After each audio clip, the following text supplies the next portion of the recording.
Hello, welcome back to our channel Sunday Cooking Show.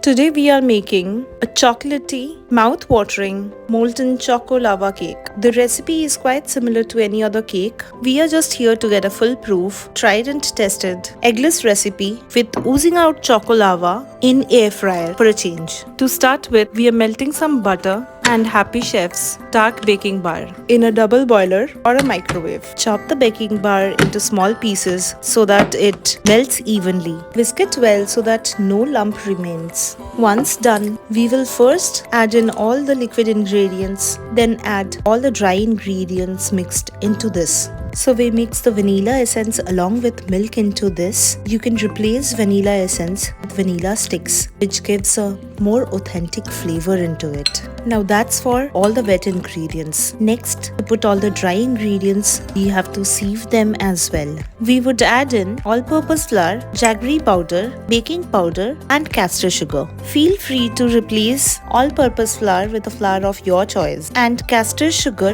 with jaggery powder or brown sugar. Flour is to sugar proportion is 1:1. Since we used 3 tablespoons of flour over here, we have used 2 tablespoons of castor sugar and 2 tablespoons of jaggery powder. That's because jaggery powder or brown sugar are a little less sweet than that of castor sugar. Also, we are using dark baking bar over here. Instead, you can use milk chocolate and add less sugar. So sweetness is mostly according to your taste bud. Sieve all the dry ingredients and fold into the wet ingredients very well with no lump remaining. Next we take single serve molds and grease them with butter and all-purpose flour so that the cake doesn't stick onto the mold. Since we are making a chocolate cake, instead of dusting with all-purpose flour, you can also dust it with cocoa powder or hot chocolate powder. That gives a more authentic taste to the outer layer of our molten lava cake. Now choco lava cake is best enjoyed when it is served warm so that the oozing chocolate comes out just when you cut it.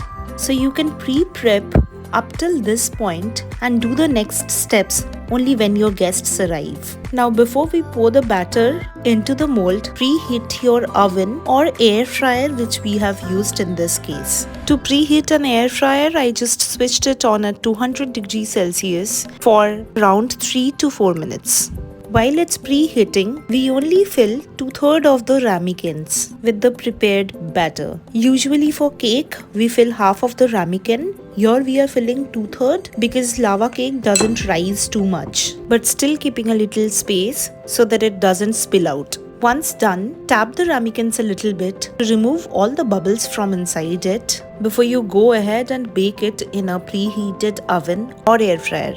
Now baking depends from oven to oven, from air fryer to air fryer and from mold to mold, because the temperature requirement for each of these are different. I have been using a Philips Rapid Air Technology air fryer where the maximum temperature goes up to 200 degrees Celsius.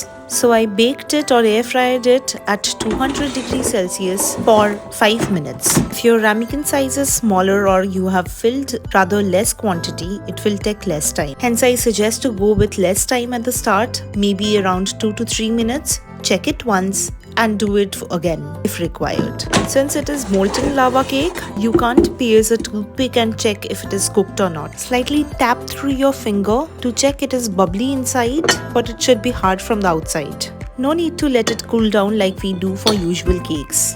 Serve it hot with a scoop of ice cream on top. And enjoy the oozing chocolate with a burst of hot and cold in your palate in the same bite. That just tastes yum.